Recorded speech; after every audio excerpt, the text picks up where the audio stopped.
Hello everyone and welcome to the Good Game Lobby review of Pipistrello and the Cursed YoYo, the latest release by Pocket Trap and published by PM Studios. It's a 2D top-down Zelda-like Metroidvania, or as they have aptly named it, a Yoyo-Vania.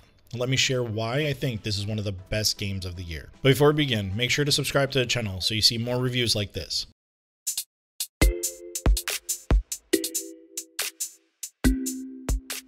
Alright, let's get into the story. Pippet, the main character, is on a routine visit to their well-off aunt, the owner of the family Pipistrello business. Pipistrello Industries provides energy to the city, controlling most of what people can and can't do. The rival gangs are fed up with the family's control, and that's when they decide to crash the party and steal the main energy batteries. Unfortunately, they kill your aunt and get away.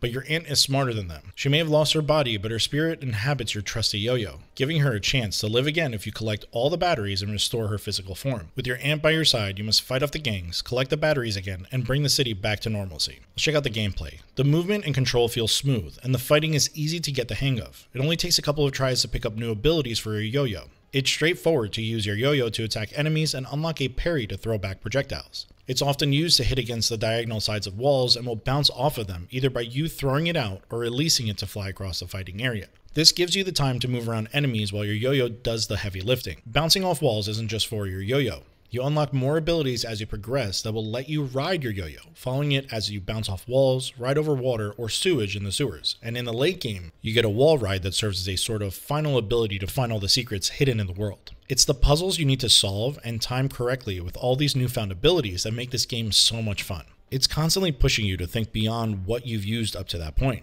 Throwing your Yo-Yo out to collect a battery that bounces around until you jump to another platform, catch it, and then place the battery before a switch turns on and blocks your path gives you enough of a challenge to keep wanting more. When visiting your lair, you can turn in blueprints for upgrades or pay toward making your upgrades cost less BP. You'll loan some of these new upgrades from one of your cousins, who at times will apply a tax by removing one heart or reducing your attack power. Once the loan is paid back, you'll upgrade with no tax on you. These have a branching upgrade path and you can choose one of 4 different lines. My favorites were those that increased health, collected coins like magnets, and boosted the damage output of certain abilities. This whole system is built on how many coins you've collected, finding hidden items, and solving tons of puzzles. This really does keep that gameplay loop fresh from beginning to end and never once felt like it was overstepping. Upgrade on your own or don't upgrade at all, it's all up to you. For the visuals, I'd say to picture a Game Boy Advance game that is in high definition, and that's the art direction for Pipistrello. It's easy to visually get me hooked on a game when it has a Zelda-like look. What makes this stand out is that its approach, though Game Boy Advance style, is extremely detailed in character designs and items. And the character designs are all animals, so the people you meet around town are birds, dogs, and cats. In fact, the dogs kind of look like they've been ripped from Grapple Dog's Cosmic Canines, which is a fantastic platformer you should check out. The deep purples, blues, and burgundy used in the game's marketing also stand out in the game itself. The 4 unique areas of the city are similar, but it's the shops and sewer systems and hidden areas you explore that bring the fresh outlook to the visuals. The sound design in these types of games have a pretty standard collection that will be similar, and not much has changed here with only subtle changes to enemy hits or sounds of items. It's the music that I truly loved. The soundtrack by Leonardo Lima and Enrique Lorenzi is a standout here. I love that each battle sequence had its own music and that winning the battles was accompanied by a mini success jingle that complemented the battle song. The layer song was revitalizing, not only when you needed to refresh your heart, but just to hear the song again. Here's one of my favorites from the game, Old Ratalia Town. Check it out and let me know what you think in the comments.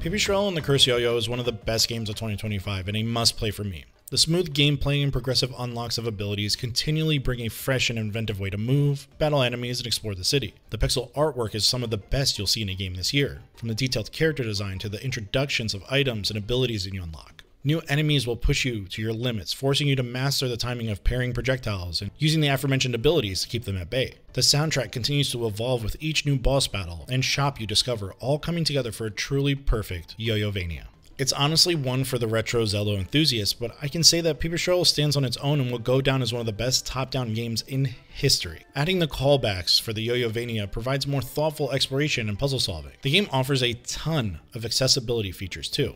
So if you aren't looking for a difficult time, you can increase your heals, battle points, and many other settings to assist you for a smoother run. I hope that the game sees tremendous success, because I want to see a whole series of these games. Now, I know that the physical version that came with the plush was, I believe, only in the US, and considering I'm based in Europe, how can I get my hands on the physical version and get that Pipit plush? Just look at how adorable this is. PM Studios, wink wink, if you see this review, send me one of these. I spent roughly 10 hours completing the main game, and 3 more kind of looking around the city and finding out secrets.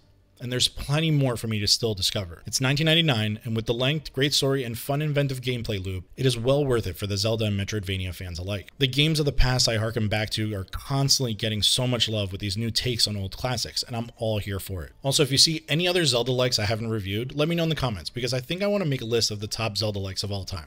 Thank you to Renaissance PR for the key to the review from PM Studios on behalf of the developers Pocket Trap. Thank you for watching my review of Pipistrello and the Cursed YoYo. What do you think of the game? Are you going to pick it up? If you're looking for another Zelda-like, I recommend Castaway popping up on your left. If you want to see more reviews from this year, check out the playlist of all the reviews for 2025 on your right. Make sure to like, comment, and subscribe. And as always, GG.